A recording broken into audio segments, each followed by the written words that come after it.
సజ్జల రామకృష్ణారెడ్డి కుటుంబ సభ్యులు అతని సోదరులు అటవీ శాఖ భూములను కబ్జా చేసి అక్కడ భవనాలను నిర్మించి సాగు చేస్తున్నారని పవన్ కళ్యాణ్ దృష్టికి వెళ్ళినటువంటి నేపథ్యంలోనే పవన్ కళ్యాణ్ ఈ అంశం మీద విచారణకు ఆదేశాలు జారీ చేసిన నేపథ్యంలోనే ఇప్పుడు సజ్జల రామకృష్ణారెడ్డి వెన్నులో వణుకు మొదలైంది అనేటువంటి వార్త సోషల్ మీడియాలో చక్కర్లు కొడుతున్న నేపథ్యంలో ఈ అంశం మీద మనం పూర్తి స్థాయిలో విశ్లేషణ చేసుకుందాం. ప్రస్తుతం మనతో పాటున్నారు ప్రముఖ రాజకీయ విశ్లేషకులు కృష్ణకుమారి గారు. మేడంతో మాట్లాడదాం. మేడం నమస్తే. నమస్తే. జగన్మోహన్ రెడ్డి ముఖ్యమంత్రిగా ఉన్న సమయంలో అధికారాన్ని అడ్డం పెట్టుకొని సజ్జల రామకృష్ణారెడ్డి అతని సోదరులు అటవీ భూమిని అన్యాక్రాంతంగా వారు ఆక్రమించారని, ఆ ఆక్రమించినటువంటి భూమిలో వారికి నచ్చినటువంటి పంటను సాగు చేస్తున్నారనేటువంటి ఆరోపణలు వచ్చిన నేపథ్యంలో పవన్ కళ్యాణ్ గారు ఆ అంశం మీద విచారణ చేపట్టాలి అంటూ సదరు ఆ శాఖకు చెందినటువంటి అధికారులకు అయితే ఆయన ఆదేశాలు జారీ చేశారు. ఏంటి మేడం ఈ కేసులో ఏం జరుగుతుంది అసలు? అటవీ శాఖ భూముల్ని ఎవరు ముట్టుకోవడానికి వీల్లేదు. అవును, కేవలం గిరిజనులు మాత్రమే, వాళ్ళకు కూడా సాగు చేసుకునే హక్కే ఉంటుంది తప్పితే వాటిని పోడు భూములు అంటారు. అవును, అంటే ఏదైనా చిన్నపాటి అడవి లాంటిది ఉందనుకోండి, చిన్న చిన్న చెట్లు ఉన్న అడవులు ఉన్నాయి అనుకోండి, మహావృక్షాలు కాదు సుమా, పెద్ద పెద్ద అడవులు కాదు, అది రికార్డుల్లో అటవీ భూమిని ఉండాలి.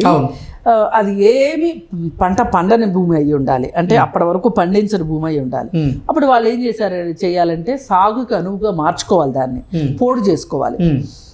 పోడు చేసుకుంటే వాళ్ళకి ఇంకా అందులో ఉండొచ్చు, అందులో పండించుకోవచ్చు, తినొచ్చు, ఆ పంటను అమ్ముకోవచ్చు. కానీ వాళ్ళు ఎవరికి అమ్ముకోవటానికి వీల్లేదు. ఇలాంటి పట్టాలని కొన్ని సంవత్సరాల పాటు వాళ్ళు ఉంటే అటవీ భూములకి వాళ్ళకి పట్టాలు ఇస్తారు. మళ్ళీ ఆ పట్టాలని ఎవరు కొనుక్కోకూడదు, గిరిజనేతరులు కొనుక్కోకూడదు. అందుకని చాలామంది ఏం చేస్తుంటారంటే ఆ గిరిజన అమ్మాయిని పెళ్లి చేసుకుని ఆ పొలం కూడా లాక్కుంటారు. మరికొంతమంది ఏమో 99 సంవత్సరాలకి లీజుకి రాయించుకుంటారు. ఇట్లా వెధవేషాలు చాలా వేస్తూ ఉంటారు ఆస్తుల కోసం. సరే, అదొక ఇది. అయితే ఇక్కడ గిరిజనులు లేరు, పోడు లేదు, ఏమీ లేదు, నాగరికులు, పైగా అగ్రకులానికి చెందిన వాళ్ళు ఆ పొలాన్ని, ఆ ప్రాంతం, అటవీ భూముల్ని అన్యాక్రాంతం చేశారు. ఇప్పుడు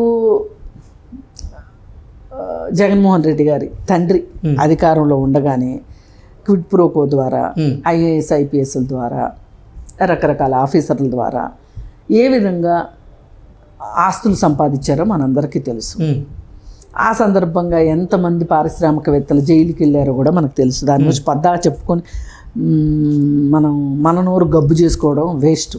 సరే, అప్పుడు అంత చేసినప్పుడు నేను తండ్రి అధికారాన్ని ఉపయోగించి అంత చేశాను, ఇప్పుడు ఇంకెంత చెయ్యాలి అని ఈయన జగన్మోహన్ రెడ్డి ఆయన చేస్తే బాగోదు అన్నట్లు ఈ చుట్టూ ఉన్న సకల శాఖ మంత్రులు, సర్వాంతర్యాములు, రకరకాల వాళ్ళు బ్యాచ్ అనమాట, ఒక బ్యాచ్ చుట్టూ తయారైపోయి వాళ్ళు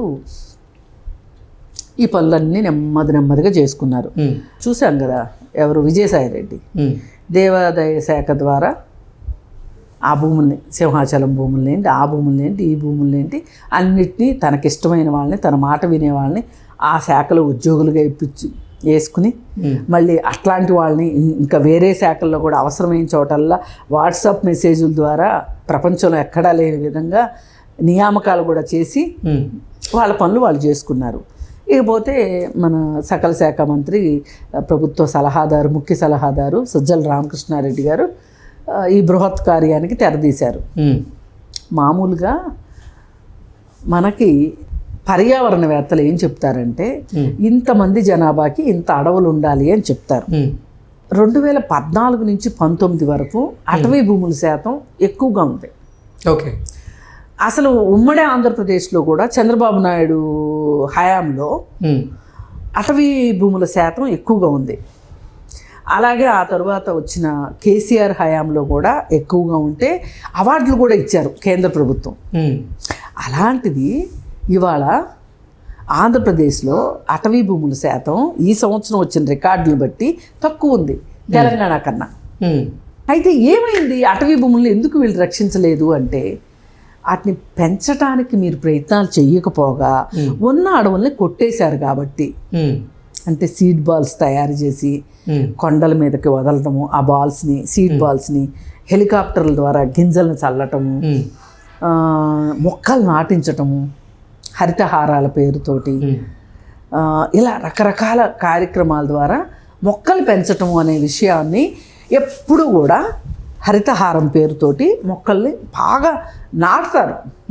అందులో ఎన్ని బతికుంటాయి అనేది తర్వాత మాట్లాడుకుందాం. ముందైతే మటుకు ఆ నాటే వరకు చిత్తశుద్ధి చూపించారు.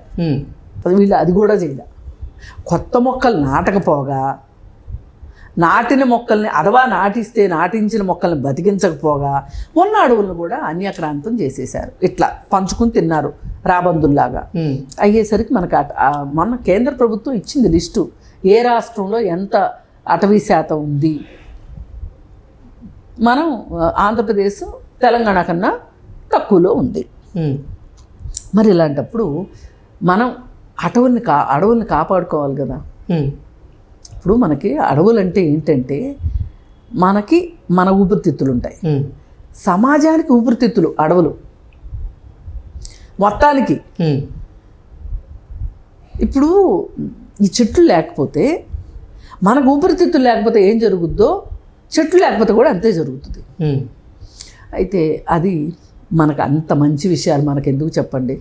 అందుకని చెప్పి అటవీ భూముల్ని అన్యాక్రాంతం చేసేసి, అటవీ భూములకి గోడలు కట్టేసేసి, లోపల ఎవరిని వెళ్ళనివ్వకుండా చేసేసి, లోపల వాళ్ళకి నచ్చిన పంటలు వాళ్ళు వేయించుకుంటున్నారు. ఇది మనకు మామూలుగా ఏమంటారంటే పెద్దవాళ్ళు, కొంచెం గుడి పడి అంటారు కదా. ఎందుకు? బ్రాందీ షాపుల గురించి. గుడి దగ్గర పడి దగ్గర వద్దు, గాంధీ బొమ్మకు కాస్త దూరంగా చెప్తారు. ఇప్పుడు ఆధునిక కాలంలో మన దురదృష్టం ఎలా ఉంది అంటే, కింద ఫ్లోర్లో బ్రాందీ షాప్ ఉంటుంది, పైన ఫ్లోర్లో స్కూల్ ఉంటుంది. నేను కావాలంటే మీరు నా వెంట వస్తే చూపిస్తా. కృష్ణానగర్లో, ఇందిరానగర్లో పైన స్కూలు, కింద బ్రాందీ షాపు. అలా ఎలా పర్మిషన్ ఇచ్చారు? ఇస్తారు, మరి ఇస్తారు. ఈ ప్రభుత్వాలకు బుద్ధి జ్ఞానం లేదు కదా. మద్యం డబ్బులు లేకపోతే వీళ్ళు బతకలేరు కదా.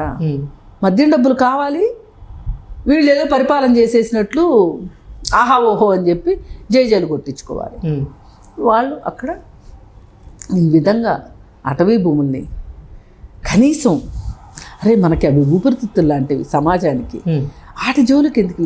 అవినీతి చేయడానికి ఎన్ని మార్గాలు ఉన్నాయి, ఎన్ని ఉన్నాయి. అటవీ భూములు కూడా మీకే కావాలా? అవేవో దేవుడు భూములు, వాటిని వదిలేయచ్చు కదా. అటవీ భూములు అది ప్రకృతికి సంబంధించినవి కదా, వదిలేయచ్చు కదా అనేది లేకుండా, పోని ఈ ఆక్రమించిన వాళ్ళకి ఏమన్నా డబ్బులు లేవా అంటే, ఇప్పుడు సజ్జల రామకృష్ణారెడ్డి గారి అన్న కొడుకు పేరు కూడా వచ్చింది, సందీప్ రెడ్డి ఏదో ఉంది. వాళ్ళ నాన్న దివాకర్ రెడ్డి గారు, ఆయన జగన్మోహన్ రెడ్డి గారి అప్రకటిత పరిపాలన నేపథ్యంలో క్విడ్ ప్రోకో కాలంలో ఆయన కూడా జైలుకి వెళ్ళాడు. ఓకే. బైరైటీస్ దీని మీద సూట్ కేస్ కంపెనీలు పెట్టి, ఆయన నిజంగా ఎప్పటి నుంచో గ్రానైట్ వ్యాపారం చేసే ఒక మంచి వ్యాపారి. మంచి వ్యాపారం చూస్తే మనకి కళ్ళు కొడతాయి కదా. అలాగే రఘురామకృష్ణరాజుని, పివిపి ప్రసాద్ని, కోనేరు ప్రసాద్ని, అందరినీ ఎట్లయితే ముగ్గులోకి దించి, పెన్నా ప్రతాప్ రెడ్డిని, అరబిందో వాళ్ళని, వాళ్ళు ఏదో మంచోళ్ళని కాదు నా ఉద్దేశం. ఎవరి దగ్గర వైట్ మనీ ఉంటే మాకు పిల్లికి మాంసం వచ్చినట్టు వచ్చేసింది. అట్లాంటి వాళ్ళందరినీ దారిలోకి తెచ్చుకొని మీకు అది చేస్తాం ఇది చేస్తాం అని చెప్పి వాళ్ళందరితోటి ఆ వైట్ మనీ అంతా తన కంపెనీలోకి ట్రాన్స్ఫర్ చేయించుకున్నాడు. ఇది నేను చెప్పటం కాదు, సిబిఐ చెప్పింది. మరి ఇలాంటప్పుడు ఇలా చేసినందుకు మీ కక్కుర్తికి అర్థం ఏంటి? ఇప్పుడు రేపు పొద్దున్న సందీప్ రెడ్డి కూడా జైలుకి వెళ్తే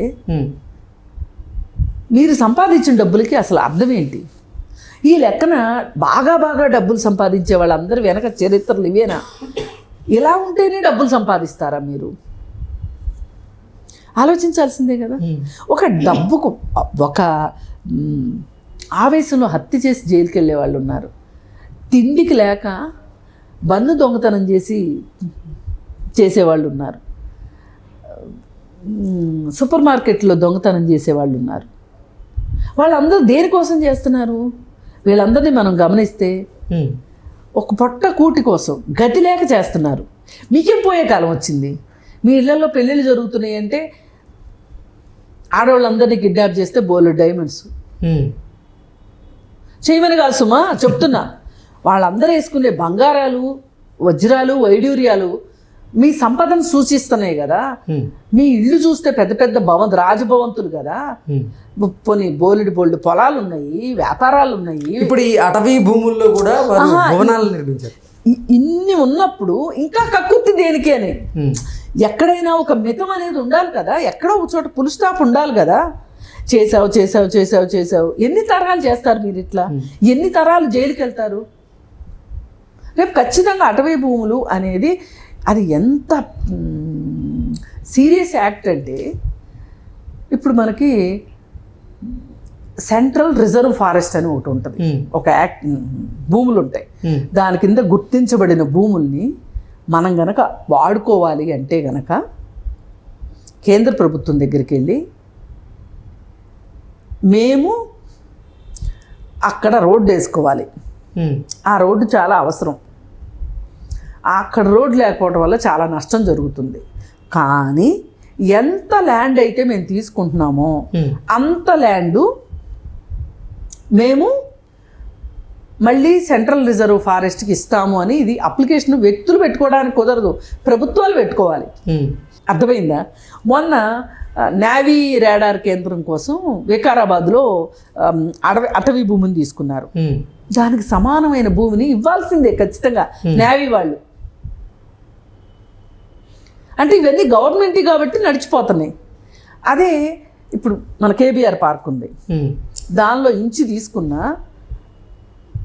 సెంట్రల్ గవర్నమెంట్ దగ్గర నుంచి పర్మిషన్ తెచ్చుకోవాలి, స్టేట్ గవర్నమెంట్. వ్యక్తులకు అసలు ఇవ్వరు. వ్యక్తులకు ఎప్పుడు ఇస్తారు అంటే వాళ్ళ పొలం పక్కన అటవీ భూమి ఉంది. ఆ అటవీ భూమి ఉంటే ఆ భూమి వల్ల వీళ్ళ పొలంలోకి వెళ్ళటానికి దారి లేదనుకోండి, అప్పుడు ఏం చేయాలంటే దారి తీసుకోవడం కోసం తీసుకున్న తర్వాత ఎంత భూమిని అయితే తీసుకుంటున్నారో అంత భూమిని, మీ ఓన్ భూమిని మీరు వదులుకోవాలి అడవి కోసం రెండో వైపున. అంటే దీని అర్థం ఏంటి? అడవులు అంతరించిపోకుండా ఉండటం కోసం మన చట్టాన్ని ఇంత పకడ్బందీగా చేశారు. అలాంటప్పుడు మీరు ఎట్లా అతిక్రమిస్తారు? నేను మాట్లాడేది ఏంటి అంటే ప్యూర్గా చట్టాల గురించే కాదు, మీకు ఒక సామాజిక బాధ్యత లేదా? మీ డబ్బు పిచ్చికి ఇంకా అంతం అనేది లేదా? ఏంటి పరాకాష్ట?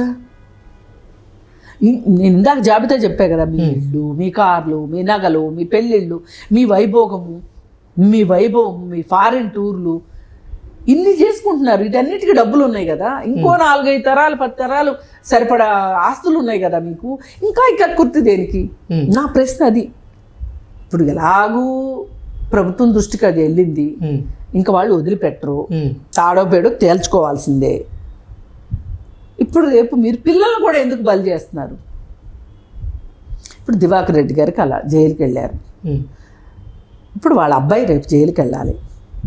రేపు పొద్దున సజ్జల రామకృష్ణారెడ్డి గారి మీద కూడా ఏమైనా వస్తే ఆయన జైలుకి వెళ్ళాలి. ఇప్పుడు సజ్జల భార్గవ రెడ్డి కూడా రెడీగా ఉన్నాడు జైలుకి వెళ్ళటానికి. మీరు ఏం సాధిస్తారు? ఎప్పుడో 14వ శతాబ్దంలో అశోకుడికి ఉన్న బుద్ధి కూడా మీకు లేదా? ఎంత మనం పరిణామం చెందాము మానవ జాతి. ఆ రోజుల్లో ఆయన యుద్ధాలు చేసి మనుషులు చచ్చిపోతే చూసి ఇందుకా నేను యుద్ధం చేసింది అని కళింగ యుద్ధంలో బాధపడి బౌద్ధ మార్గం చేపట్టి నేను సంక్షేమం కోసమే బతుకుంటాను అని చెప్పి ఆయన రోడ్ల పక్కన చెట్లు నాటించను. ఇప్పటికీ మనం చదువుకుంటున్నాం. అది పరివర్తన అంటే.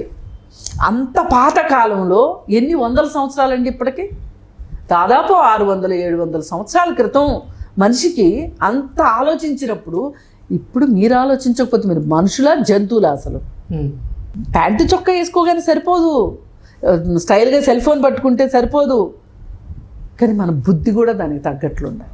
ఓకే. అందుకని నేనేం కోరుకుంటున్నానంటే మనుషుల్లో ఈ డబ్బుల పట్ల ఈ వ్యామోహం తగ్గితే చాలా అనర్థాలు జరగకుండా ఉంటాయి సమాజంలో. Okay madam, thank you.